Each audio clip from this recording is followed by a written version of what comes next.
나가지 모든 것 다 주의 것이니 그 받은 귀한 선물을 다 주께 바치네 풍성한 은혜를 주 내게 주시니 그 축복하심 감사해 첫 열매 드리네. 아멘.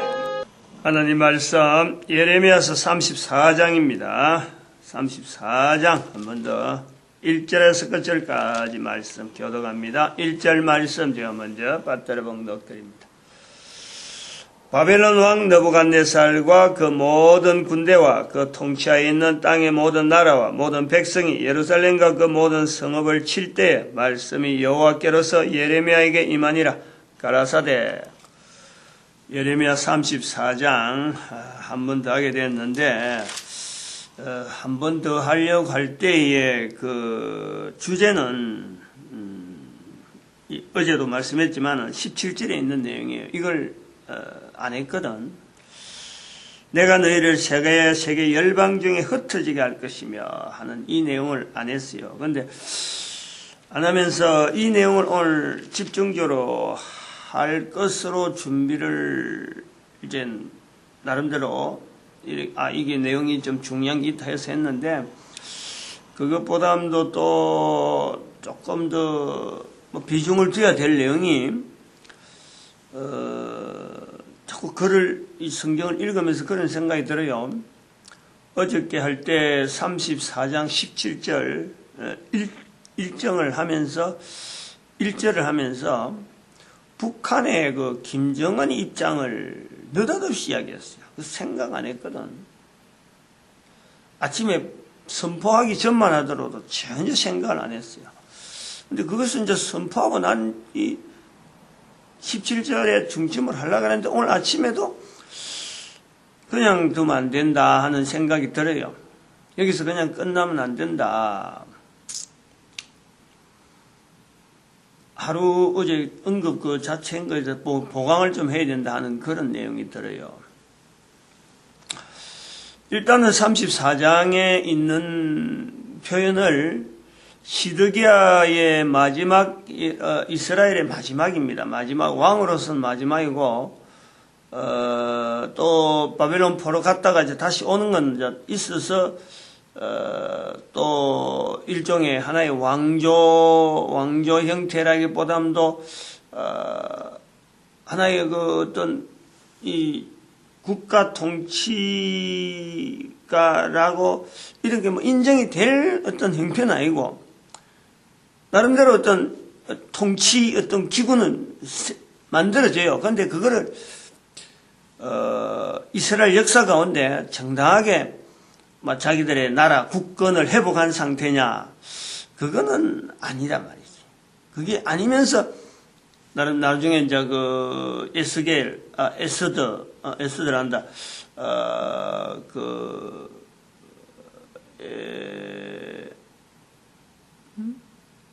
에스더는 저 있고 에스겔은 선지자고 또 비슷한 거 하나 이름이 그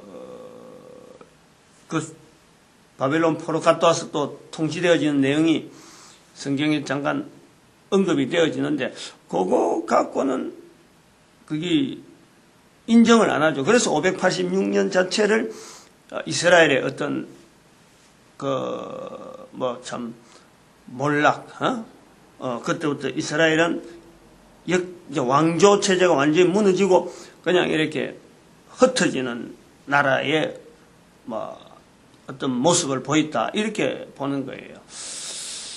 근데 이제 여기서 오늘 우리가 요 이스라엘의 그 현장을, 시드기야 현장을 우리가 열방의 선지자라 하는 입장을 가지고 현재 우리 민족의 어떤 흐름을 한번 비춰본다는 거지, 지금. 특별히 김정은의 그 현재 상황을 연결했거든요. 그걸 연결하는 자체는 김정은이 같이 젊고 어리고 시드기야의 입장하고 같다는 시드기야하고 예레미야의 그 관계나 지금 김정은이가 예를 들어서 내한테 요래 볼 때, 나이로 볼 때 굉장히 그 차이가 우리 아들보다 나이가 어리니까 그 생각이 이래 들면서 연결했던 건데 국가 통치를 저래 한다고 하지만은 전 세계가 지금 북한의 그 붕괴를 지금 이야기를 하고 있단 말이에요. 근데 북한의 붕괴를 이야기는 하지만은 이걸 우리가 잘 알아야 되는 거예요. 현재 있는 내용을 가지고 전부 다 이렇게 그 상황, 지금 있는 상황에 전부 다 추정이라, 어떻게 될 거다, 어떻게 될 거다. 이거 잘 들어야 돼요. 열방의 선지자라 하는 입장을 가지고 지금 이걸 보려고 하면은 지금 현재 전부 다 각 나라마다 현재 있는 정보, 그리고 김정은이 주변에 있는 여러 어떤 이 근세의 어떤 이 줄 관계, 그래서 앞으로 어떻게 될 거다 하는 이런 그 어떤 추정을 일종의 뭐 확률이죠. 확률. 어쩌면 뭐 어쨌든 그 일종의 통계적인 방법을 가지고 접근을 해볼 때 이런 것이 나타날 우려가 많다. 지금 우리나라 지금 저 이산가족 그것도 상봉 문제도 이야기하고 또 키 리졸브 훈련이 그 다음 주에 있는데 그 앞주에 지금 상봉 문제를 2월 17일부터 우리 정부는 제안을 했는데 북한은 지금 해주겠다 해놔놓고도 지금 날짜를 그에 대한 응답이 없단 말이에요. 그러니까 지금 이런 다양한 부분에 대해서 현장에 대해서 그래서 이게 북한이 어떻게 될 거다 하는 이런 부분을 지금 하나하나 현재 있는 상황에서 추정하는 거예요. 앞으로 무슨 일이 있고 무슨 일이 있고 매달 달에 뭐가 있고 매달 달에 뭐가 있다 하는 것을 지금 군사훈련하고 또 북한에서 나올 수 있는 핵 위협하고 뭐 이래서 전쟁이 붙었을 때 가상에서 하는 이런 전체가 현재 있는 상황을 가지고 말하고 있다는 거예요. 잘 들어야 돼. 이거는 아주 중요한 내용이에요. 열방의 선지자 입장에서 보면은 선지자라는 것 자체가 있잖아. 선지자. 선지자 단순하게 우리가 말만 갖고 선지자 이런 게 아니고 선지자라는 것 자체는 하나님의 말씀을 근거하는 거예요. 하나님. 개인에게 들려준 예레미야가 이렇게 선지자로서 남기는 이런 내용은 하나님께서 자기에게 이야기하라 했는가 하고 이야기하는 거예요. 시드기야 입장에 목전에 내놨고 시드기야가 지금 바빌론으로 포로 갈 거라고 하는 그는 시드기야로서 굉장히 듣기 어려운 거예요. 정말 안 들었으면 좋은 내용이에요. 그런데 그 목전에 놔놓고 앞에 딱 놔놓고 네가 바라보듯이 지금 현재 예레미야를 보듯이 바벨론 왕의 앞에 목전에 본다 이거야. 네 눈이 그를 볼 것이고 그가 네 앞에서 그러니까 내 눈은 바벨론 왕의 눈을 볼 것이며 눈을 본다는 거예요. 본다는 거 아니에요. 근데 왜냐하면 이 말을 쓴다는 것은 그 앞에 왔던 왕은 눈을 뽑히버리거든. 근데 여기는 지금 눈을 본다는 거예요. 분명하게 보고 그 내 입을 대하여 마주 말한다. 이 대화가 된다는 거예요. 보면서 말할 수 있는 수준으로 시드기야가 잡혀가더라도 대우를 받는다. 이 말이에요. 그러니까 이 시드기야 왕으로서는 굉장히 좋은 거 아니에요. 좋아서 왕의 그 나라 정치를 해오던 내용에서 큰 변화를 일으키는 거예요. 국민들에게 평화를 선포하고 노예 제도를 없애버리는 거예요. 그 노예 제도를 없앨 수 있는 하나의 문화, 노예 제도가 생길 수 있을 때의 문화, 노예 제도를 없애야만 될 수밖에 없는 상황, 그런 문화, 이런 문화가 생길 때에 시드기야는 그거다가 이제는 나름대로 하나의 이런 기여를 하는 거 아니에요. 기여를 국민들에게. 그 전에 노예로 될 수밖에 없었던 그 문화를 이스라엘 백성들이 반칙을 해가지고 여기서 유통을 시켜서 노예 제도가 아주 굳건하게 돼 있어간 이런 국가 형태가 있단 말이에요. 근데 주변에서 노예 제도 자체가 하나씩 나름대로 어떤 사라져야 되는 어떤 이런 그 구조가 보이는 거예요. 근데 이런 거를 시드기야가 일찍부터 이걸 먼저 선포해서 온 나라에 원래적으로 있어야 될 어떤 사회제도, 하나님 말씀에 준한 노예제도를 없애는, 거기에서 기준해서 노예제도를 없앴는데, 이스라엘 백성들, 남은 이스라엘 백성 다시 그걸 노예제도를 행거로 해서 어제는 그것에 대해서 강하게, 질책하는 것. 그래서 흩어지게 된다라는 것으로 말씀이 나오는데, 열방의 선지자로서 지금 현재 정황을 가지고 지금 이 내용이 앞으로 북한하고 어떻게 되는지 참 평화 통일이 되고 난 뒤에 또 다시 이걸 보게 될지 안 그러면 또 여러 가지 상황 속에서 이걸 볼 수가 있어요. 그러나 열방의 선지자의 자리는 계속해서 가는 거기 때문에 시대마다 상황을 이렇게 두루 볼 때라도 열방의 선지자를 하는 것은 다른 사람들은 현재 있는 상황을 추정해갖고 앞으로 내다보려고 하는 그런 어떤 것은 누구든지 하잖아요. 그런 것이 바로 농객이고 정객이고 지금 텔레비전에서 나와서 자기들 의견을 가지고 자기들 정보를 가지고 이렇게 알려주고 여론을 형성하는 사람들이 그게 정객이라. 그런데 열방의 선지자라는 것은 그게 아니라는 거예요. 성경에 있는 내용에 어떤 그런 기록된 내용을 가지고 정황에 맞춰서 그때 상황하고 이 말씀하고가 항상 이게 병행되어지고 지금 상황 자체를 분석할 수 있는 내용이 바로 이거다 할 때는 그 상황 자체, 말씀 자체에 대한 걸 기준해서 현재적인 내용으로 항상 선포해야 된다 이 말이지. 여기 중요한 거예요. 지금 요 개념 자체가 중요하다는 거예요. 예레미야 선지자를 통해서 열방의 선지자가 훈련되어 가는 중에 김정은에 대한 이야기가 어저께 나온 것 자체가 지금 그래서 제가 이게 중요하다라고 이야기하는 거예요. 현재적이라는 거예요. 현재적.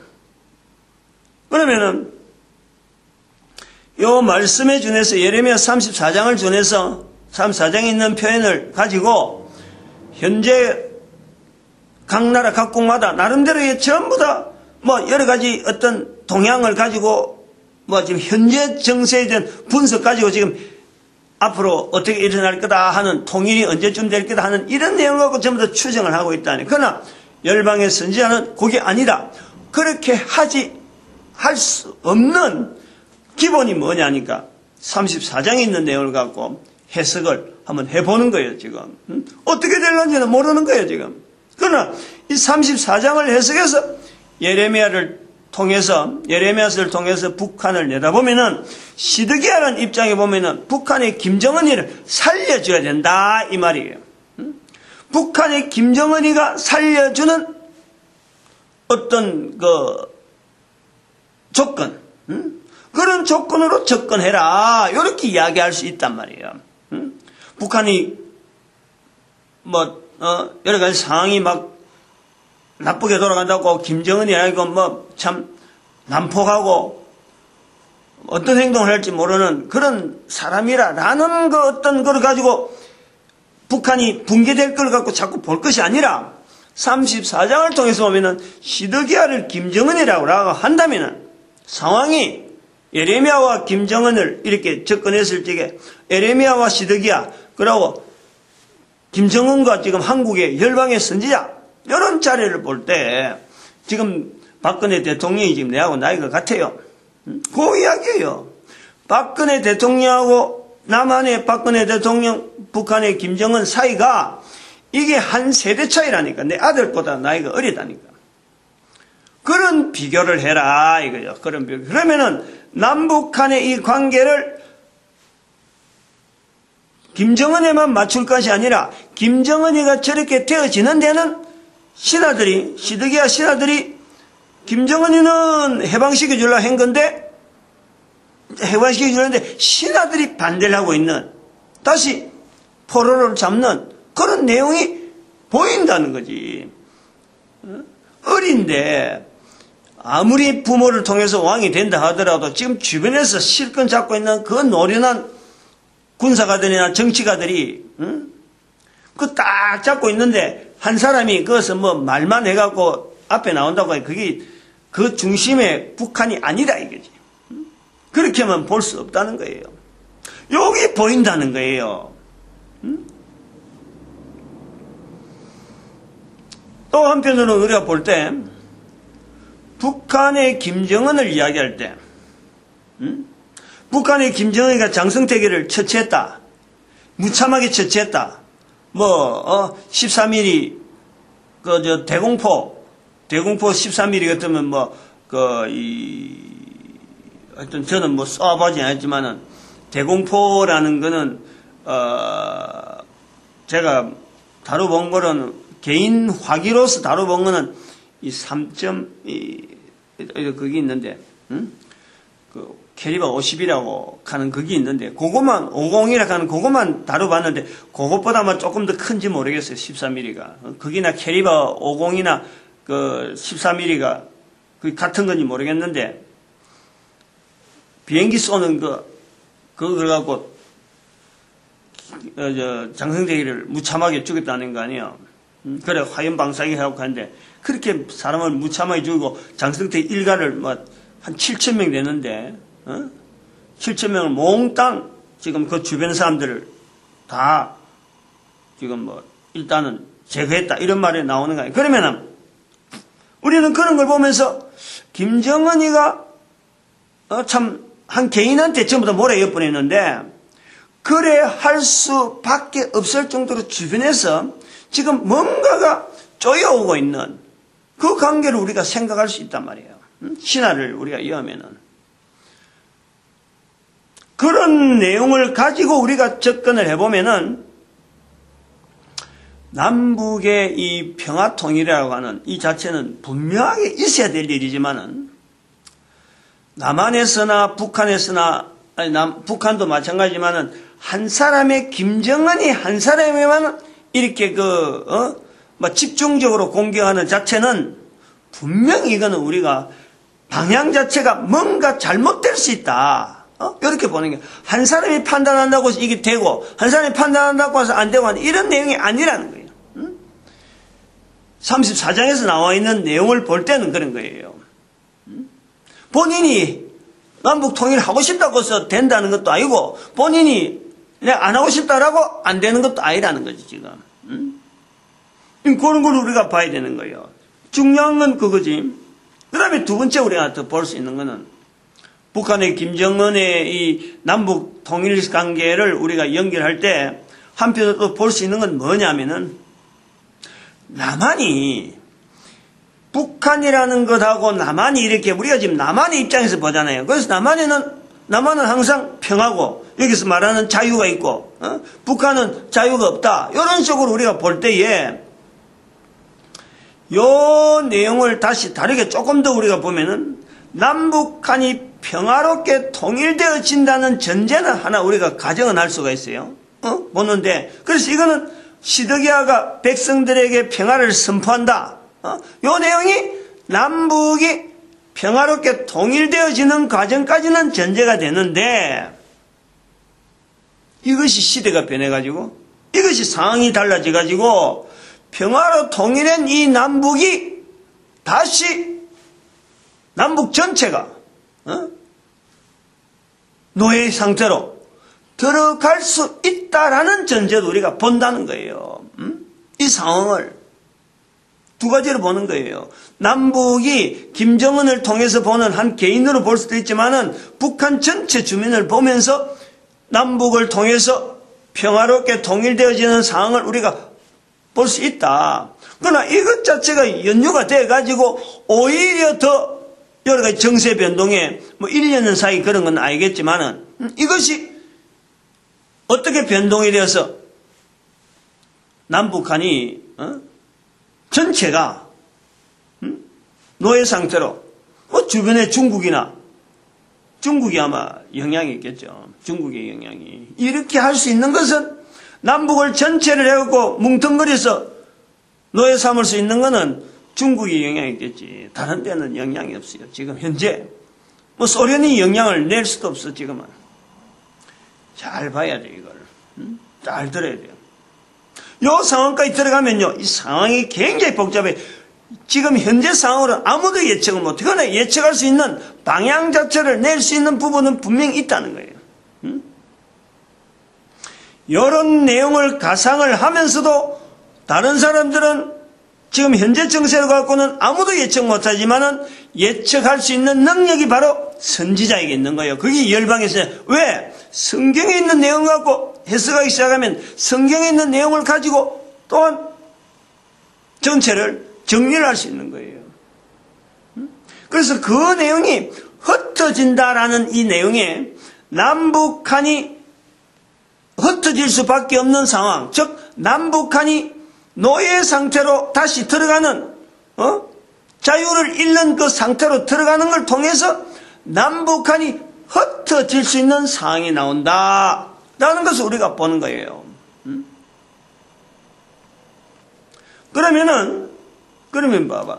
이걸 안다 그러면은, 안다고 들어가면 우리가 이 말씀 자체를 가지고, 정황을 가지고 우리가 그럼 대처를 하는 거예요. 대처를. 지금 현재 정황 가지고 보면요, 대처할 방법이 없어요. 어떻게 해야 되고 어떻게 해야 되는지 아무것도 없어요. 그러나 이 내용을, 상황을 가지고 본다라고 할 때는 우리가 대처를 할 수 있는 방향을 우리가 잡을 수가 있다니까. 그대로 가면은 이 말씀에서 또한 나타날 수 있는 것은, 보는 것은, 이 말씀은 객관적이냐, 누구든지 보고 할 수 있잖아. 그러나 해석하는 상황에 따라서 달라지는 거예요. 그것은 다른 말로 하면 믿음이라 그래요. 믿음. 해석하는 대로 우리가 행동하고 준비하면 그것이 믿음이다. 그 믿음에 따라서 응답을 하시는 분이 바로 하나님이신 거예요. 성경을 우리가요, 성경을 통해서 성경에 있는, 제가 항상 하는 말씀이, 항상 드리는 내용이 중심이 있어요. 어떤 게 있냐니까, 성경에서 어떤 어려운 내용을 내한테, 네가 저주받을 자다, 네가 죽을 자다, 네가 아주 참 도저히 더 못 산다 하는 것 자체, 우리가 항상 그런 거 들으면 나는 아니고 다른 사람이다, 나는 아니고 저 사람이다 라고 보는 것이 우리가 자세인데, 그렇게 하지 아니하고 성경에 기록된 내용이 전부 다 나에게 향하는, 나쁜 것은 다 나를 향한다 할지라도, 그렇다고 할지라도 그 말씀을 통해서 내가 하나님 앞에서 내 모습을 다시 살펴보고 나로 하여금 하나님하고 관계를 맺으려고 하는 요것만 있으면은, 하나님을 향해서 내가 바라만 볼 수만 있다면, 아까 시드기야 눈이 바벨론 왕의 눈을, 네 눈이 그 눈을 볼 것이다 하는 것처럼 우리가 그 관계만 딱 잡고 있으면요, 어떤 상황에서도 다시 회복이 되어지는, 회복이 있다는 회복. 그게 왜냐면은, 그 어떤 걸 모델을 두고 그래 하냐면은, 예수님께서 하나님이시잖아요. 예수님께서 십자가에 죽으셨잖아요. 십자가에서 내놓을 줄 알았는데 십자가에서 죽으신 거예요. 그런데 예수님에게서 부활이 있잖아요. 부활이. 이게 바로 우리가 부활신앙이라는 거예요. 예수님이 부활하신 거예요. 하나님의 저주를 하나님으로서 받고는 돌아가신 거예요. 죽으신 거예요. 그런데 거기서 부활을 통해서 우리에게 말씀하시는 거예요. 우리에게. 어떤 상황이 있더라도 하나님을 바라만 보면은 현재 있는 어떤 상황도 우리가 알아낼 수 있는 그런 머릿속에서 추정해가지고 뭐 어떤 확률적으로 계산하고 뭐 이런 상황 때문에 일어나고 이런 것 전혀 관계없이 하나님은 일을 하시는 거예요. 그리고 일하시는데 잘된 모습으로 나타난단 말이에요. 잘된 모습으로. 여기에 흩어지게 하는 이 부분을, 이런 포로 상황으로 돌아갈 수 있다. 남북한이 평화롭게 통일하더라도 나쁘게 돌아갈 수 있다. 다시 더 악한 상황으로 나타날 수 있다. 이 내용을 우리가 받아내면은, 그러면 가장 우리를 포로로 삼고 노예로 삼을 수 있는 상황이 뭐냐? 그 상황을 우리는 지금 준비를 할 수 있다는 거예요. 준비를. 흩어지는 상황이 있는 건데 있더라도 그것을 준비하는 상황을 하고 흩어지는 거하고는 이게 완전히 달라요. 준비를 하면은. 이 내용을 제가 설명을 좀 해보려고 하는 거예요. 이 전혀 다르게 성경에 있는 내용은 아닌데 지금 상황적인 내용이 너무나 내용이 같으니까 남북한이 평화롭게 통일 어떤 관계로 될 때다 제일 겁을 내는 것이 어느 나라겠어요? 남북이 통일되면. 그 중국이에요. 중국은 동북아에서 이 한반도만 유일하게 빼고는 전부 다 자기들 땅이라고 지금 다 가지고 있는데 이 한반도 장난한 이게 지금 자기들 앞에 있단 말이에요.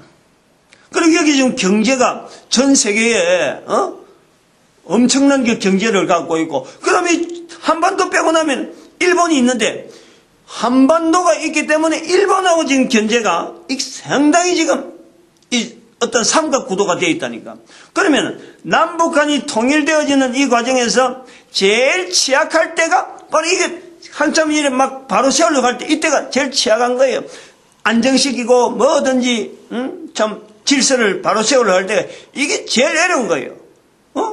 막상 통일되면 이 부분이 제일 돈이 어마어마하게 들어가면서 경제력이 뚝 떨어질 때가 있다니까. 경제력이 있을 거다 하고 막 전부 다 통일은 대박이라고 하고 나오지만 절대 그렇지가 않아요.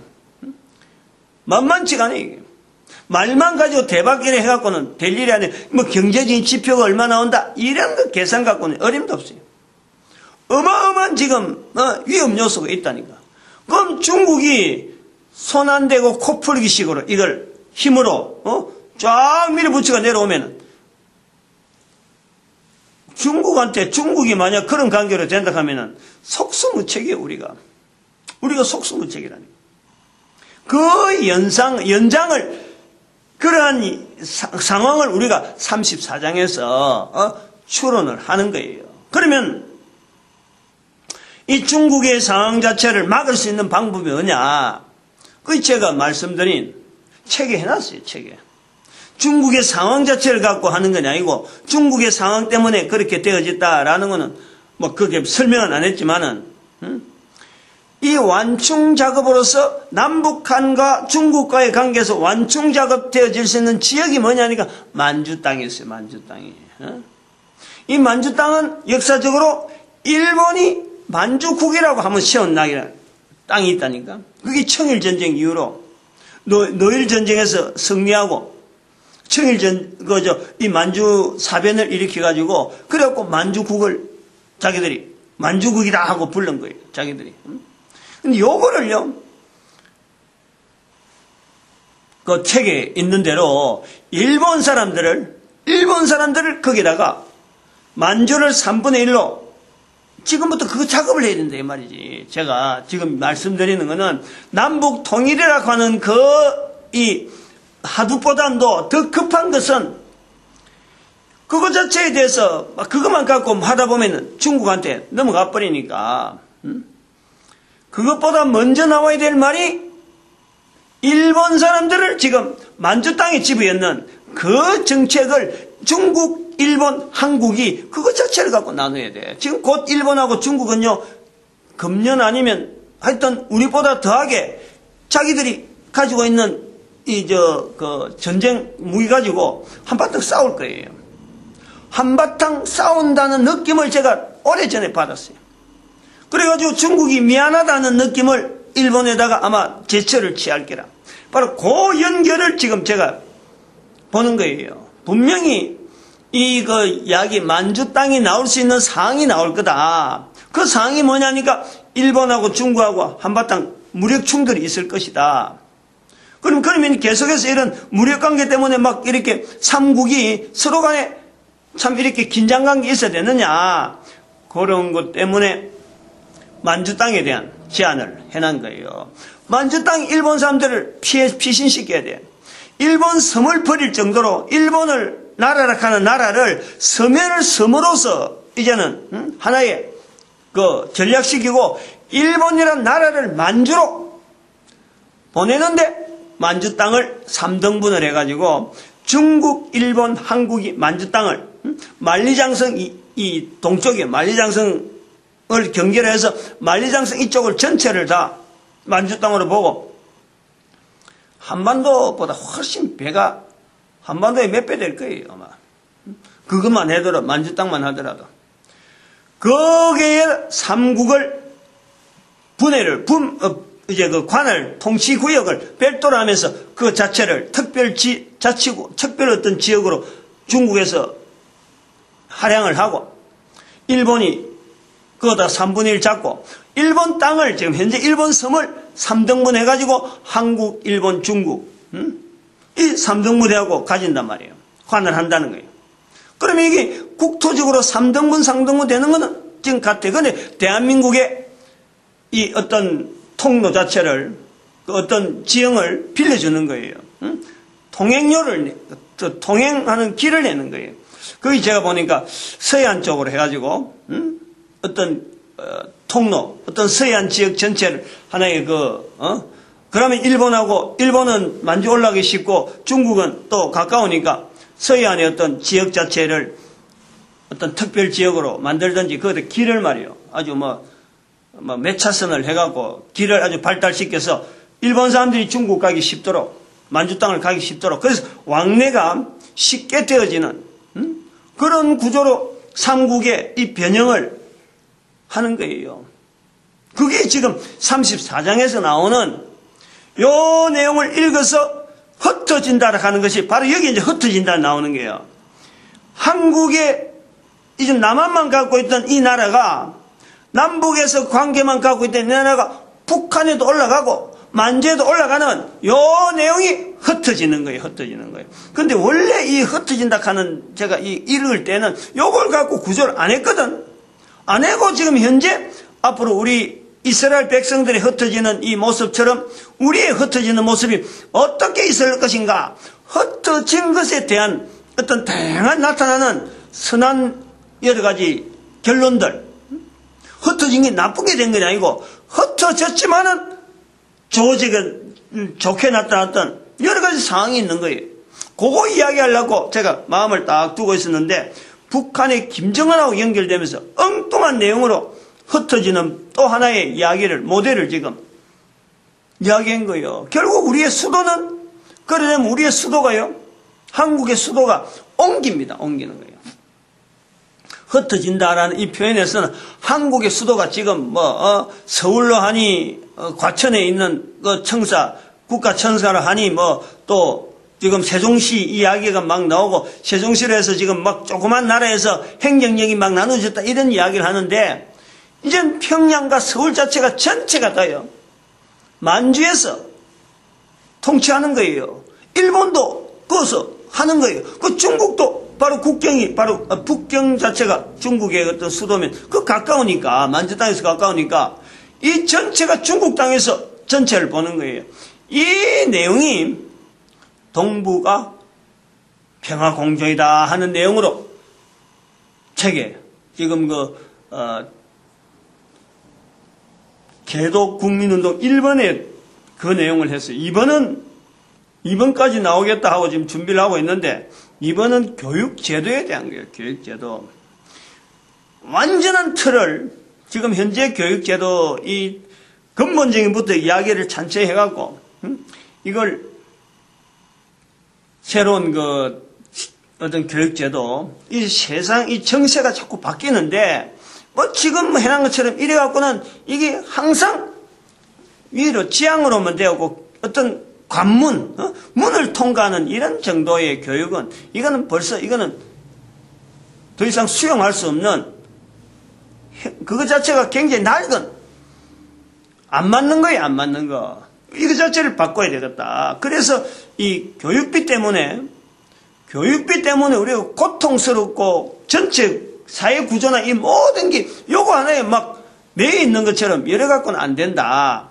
그 내용을 갖고 이제 1번을 좀 책을 쓰려고 지금 조금씩 자료를 모으고 있는데 한 3년 정도는 가야 안 되겠나 이래 보고는 있어요. 글 쓰기 시작하면 한 1년은 그냥 가는 거고 그래 하고 있는데 일본에서 개독 국민운동에서는 지금 이 전체 세계 전체 역사에 있는 여러 가지 자료들에 잘못 인식이 되어져 있을 것 같은 그런 중요한 줄기 하나를 잡고 계속해서 지금 언급을 해놓은 거예요. 언급하면서 우리 그 동북아 이 평화 공존안에 대한 거 작년에 2012년 2013년 초에 나왔나? 2012년에 나왔나요? 2012년에 나왔을까? 이 동북아 공존안에 대한 거는.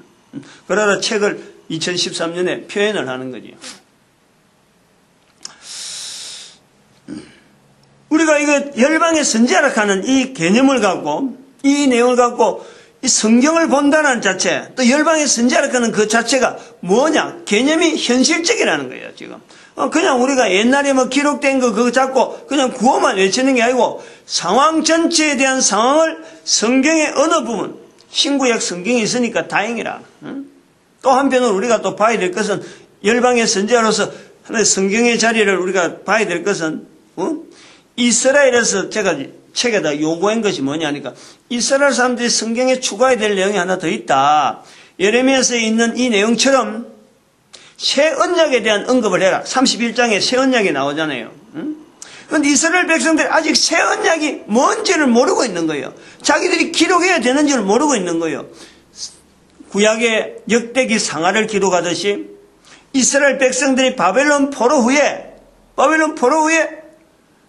1945년에 되어진 사건을 이어서 2012년이라고는 그 시각으로 가지고 이스라엘 백성의 역대기 상하에 나타나는 것처럼 이스라엘 백성들이 어떤 자세로 가져야 되는가 하는 이런 글을 남겨라. 그게 성경에 다시 포함될 것이다. 요걸 우리가 열방의 선지자가 이걸 인정을 해줘야 된다. 요 텍스트 성경 66권에 간 여기만 준할 것이 아니라 이스라엘 백성들이 앞으로 바벨론 포로 후에 1945년 이 회복이라는 이 자체를 보면서 바벨론에서 포로로 와가지고 이스라엘 사람들이 역대기 상하를 기록했단 말이에요. 그러면 역대기 상하를 기록하고 1945년 사건을 보면서 또 그 긴 세월을 다시 기록을 해야 된다. 그걸 요구한 거예요. 그 책에다가. 엄청나지? 근데 그거 추가하는 거 하면서 이제는 할례 받지 마라. 할례제도 없애라. 요거 이야기야. 그 열방의 선지자가 요 내용을 알고 있어야지. 요 내용을 알고서 지금 예레미야서를 잡고 텍스트를 하는 건데 또 하나 성경이 또 추가되어야 될 게 있어요. 그게 뭐냐면은 이슬람이라고 하는 이 사회를 우리 인식을 해야 돼. 아까 흩어지게 가는 이 부분에 사실은 이스라엘과 이슬람을 연락했는데 지금 그 자체를 지금 김정은 사태로 하고 현재적으로 지금 넘어갔거든. 그건 다음에라도 나올 수 있는 내용이니까 오늘은 좀 끝을 내려고 그래요. 마호메트의 헤지라 사건이 헤지라 사건. 마호메트 메카에서 이렇게 옮기는 그러니까 메카에서 예언을 하던 마호메트가 헤지라를 통해서 헤지라라는 그 사건을 통해서 옮기는 자기 처음 시작하는 데서 옮기는 거예요. 그것을 헤지라라 하는 이 사건이라 하는 자기들이 별도로 그걸 중요하게 여기는 게 있어요. 메디나 메카에서 메디나로 옮기는데 그걸 헤지라라 그러는데 제가 책에다가 이야기하기를 선지에 대한 거는 선지서가 되려고 그러면 마호메트를 선지서로 하려면은 선지로 보려면은 이 메카에서 해당하던 이 선지의 내용은 성경에 들어갈 만한 정도가 될 거다. 이건 연구가 안 돼 있으니까 제가 어떻다는 건 볼게요. 그러나 적어도 열방의 선지라 하는 우리가 구호를 외친다면은 이 내용까지 성경에 들어올 수 있다 하는 것을 우리가 잠재적으로 열어놔야 된다 이 말이에요. 거기에서 기록된 내용을 가지고도 전 세계를 향해서 성경에 주어지는 하나님의 말씀이 하나님이 마호메트를 통해서 나타난 언어다 하는 것을 우리가 인정을 해주고 이걸 서로 간에 공유할 수 있도록 복음을 시켜준 이것이요 열방의 선지자의 기능이 있다는 거예요. 그리고 또 하나 성경은 바로 우리 열방의 선지자가 한국에서 11조 제도를 어떻게 운영을 해가는가 이것 자체가 기록이 바로 또한 성경적이라는 거예요. 세 가지의 성경에 추가되어야 될 내용을요. 그러면 성경전서, 성경전서의 전자가 이제는 지금 현재 전서가 아니고 지금 현재 있는 이 전체를 성경전서라고 부르면은 다음에는 이런 세 가지를 합하면은 성경후서가 되는 거예요. 성경후서. 이러면 이건 전자는 모든 걸 전자할 때 성경전서이라는데, 성경전서이라는데, 그건 신약, 구약을 합해서 전서라, 이래 부르는 게 성경전서예요. 근데 다음에 나오는 성경 세 가지 종류가 추가로 되면은, 그때부터는 하나님이 하신 걸 쭉 보는데, 성경전서는 앞전자로 쓰네, 앞전자. 그 다음에 후서는 뒤후서죠, 뒤후서. 그렇게 쓰기를 바라는 거예요. 우리 그런 내용으로 지금 이 34장에 대한 34장 17절 흩어지게 하리라 하는 개념을 우리가 이제 살펴본다는 거예요. 이스라엘 백성들의 흩어지는 상황이요.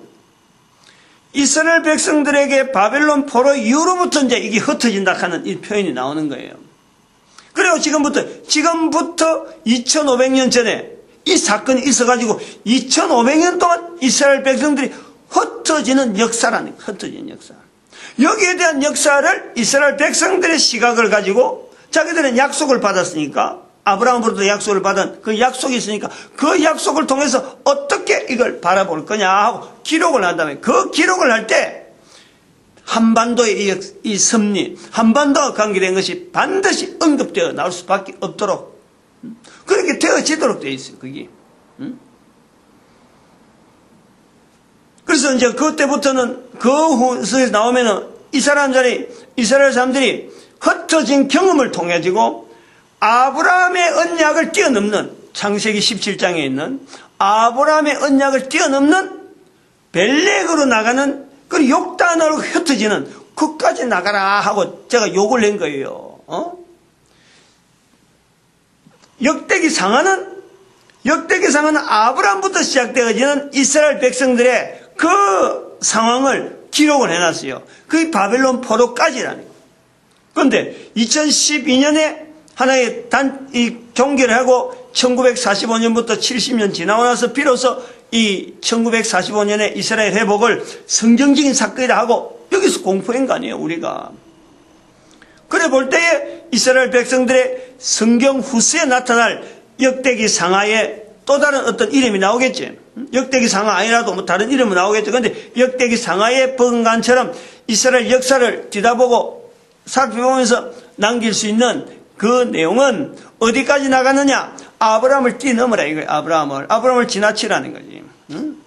아브라함에 대한 약속은 이미 역대기 상하에서 했기 때문에 1945년 회복이라는 사건은 바로 벨렉으로 아브라함의 조상, 아브라함의 6대조인지 아브라함 옆에 데라 앞을 쭉 넘어가면은 그 벨렉이 6대조인가 그래 나와 6대조가. 그 6대조에서 벨렉과 욕단이 갈라지면서 욕단에게는 한반도가 연결되어져. 요 내용을 이스라엘 백성들 하여금 기록으로 남겨라. 그러면 열방의 선지자가 이거 자체를 가지고 마호메 때의 메카 선지의 내용, 그 다음에 유대인들의 그것도 역대기 상하 같은 이 내용, 그리고 우리 대한민국 한반도에서 이 11조 제도를 통해서 흩어질 수밖에 없는 우리 민족을 하여금 흩어지는 과정이 지금 남북 간의 통일, 만주 땅의 회복, 그리고서 벨렉으로 넘어오는 그 욕단, 그 관계를 맺어서 중국과 더불어서 그러면 일본은 중국하고 별도로 나가고 일본 한반도가 결국 한 2억 정도 인력이 돼. 2억. 그 이야기를 해놨단 말이에요. 그 책에는 안 했지만 다른 동영상에는 이 내용을 해놨어요. 일본하고 같이 2억을 맡아버리면은 2억의 인원을 갖고 나가면은 1억이라 하면은 만주 2,500, 북한 2,500, 대한민국 5,000 했을 때 1억인데 일본까지 1억을 넣어버리면 일본에서 1억이 넘는데 그걸 1억이라 잡고 1억을 집어넣어버리면 전 세계 70억이라 해도 30억 2분의 1밖에 분담이 안 돼요. 2분의 1 35억이라 그러면 한 사람이 35명, 1대 35명 우리가 분담해. 안 그러면 1대 70이었는데 1억으로 했을 땐 70명 분담해야 되는데 나눌 수 있잖아요. 그러니까 이건 한국과 일본은 지금은 이렇게 서로 신경전 쓰고 하지만은 결국엔 하나님 앞에서 주어진 사익으로 볼 때 흩어지게 하는, 일본도 흩어지고 하고 한국도 흩어지고 하는 이런 과정을 보면서 결국에는 하나님 앞에 선하게 쓰시는 그 내용으로 이 성경의 내용을 열방의 선지자가 분해해가지고 다른 사람들 앞에 각 나라마다 이제 적용을 시키는 거지. 11조 제도를 우리가 시행을 하는 이런 여러 가지 내용들을 보여주는 거예요. 보여줘서 다른 나라에게 실제로 할 수 있는 걸 가능성을 두는 거예요. 그래서 나가는 것이 500년 지나버리면 이제 요 되는 데까지가 어떤 상황이 될지 모르지만 500년이라는 단위가 분명히 있다니까. 500년 한번 가면서 큰 어떤 변화가 있겠죠. 그리고 다시 거기서 변화 속에서도 또 다시 일어서가지고 중국하고 일본하고 중국하고 인도, 그것 때문에 500년이란 어떤 하나의 큰 어떤 또 사건이 하나 또 생길지 모르겠는데 또 다시 우리 한반도가 그쪽으로 더 영향을 미치는 과정에서 옮기는, 흩어지는 그 사건이 생길지 몰라요. 그러니까 열방의 선지자가 어떤 기준이 있으면은 그 기준에 이렇게 해석하니까 된다, 되어진다, 되는 걸 보여주는 거예요. 그래서 자신감을 가지고 성경에 계속 머물면서 전 인류로 하여금 하나님 앞에서 무릎 꿇게 만드는데 오직 그거 하나를 빌립보서 2장 9절에서 11절 그 일이 이루어지는데 한반도가 쓰임받는 사회적인 제도, 공산, 그리고 이 11조 제도, 그래서 이 온 인류가 뭉치는데 제일 어려운 난관이 현재는 중국이 잡고 있는 공산, 그리고 공산을 중국을 한 단계 넘었다 싶으면 우리는 지금 남한의 입장에서는 중국은 사실은 쉬워요. 될 것 같아. 그런데 어려운 부분이 바로 이 인도거든. 인도. 우리 문화가 없잖아. 지금 그 인도로 통해 나오는 문화가 없거든.